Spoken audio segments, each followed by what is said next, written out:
وفاقی وزیر خزانہ مفتاح اسماعیل کا کہنا ہے کہ مشکل فیصلے معیشت بچانے کے لیے ضروری تھے، آہستہ آہستہ مشکلات سے نکلیں گے۔ 80 ارب ڈالر کی درآمدات کی وجہ سے کرنٹ اکاؤنٹ خسارہ بہت بڑھ گیا۔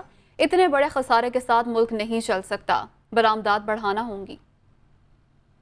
انکمنگ ڈالرز بہت زیادہ تھے آؤٹ گوئنگ ڈالر سے۔ ہم نے کیا کیا ہے، کوئی کرتب نہیں ہے یہ۔ اگر آپ ایک چھوٹی سی دکان چلا رہے ہیں تو آپ کو پتہ ہے کہ اگر آپ کی روز کی سیل جو ہے وہ 30 روپے کی ہو رہی ہے، 30,000 کی ہو رہی ہے، اور اگر آپ روز 80,000 کا مال خرید رہے ہیں تو آپ کے پاس زیادہ مال ہے، مال خریدنا کم کر دو۔ مطلب seriously this is basic business 101۔ وہی ہم نے کیا، ہم نے کہا امپورٹ کم کر لو۔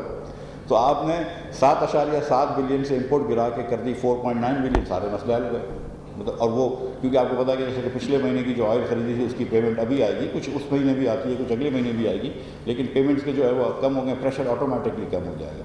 اب 3 مہینے میں نے یہ لوگوں سے گزارش کی بھی ہے کہ میں 3 مہینے تک امپورٹ نہیں پڑنے دوں گا، اور اس درمیان جو ہے کوئی نہ کوئی اسٹریٹجی اس کو نکالیں گے۔ آئی انڈرسٹینڈ کہ تھوڑی سی گروتھ کم ہو جائے گی۔ اس وقت ہمارے پاس مثال کے طور پہ ابھی بھی 30 دن کا ڈیزل رکھا ہوا ہے، اور پاکستان میں عموماً صرف 6 دن کا ڈیزل ہوتا ہے۔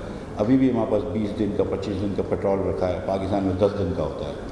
کروڈ بھی ہمارے پاس ہے، 6 مہینے کا فرنس آئل پڑا ہوا ہے۔ So we are very comfortable right now in terms of our energy security and energy supply.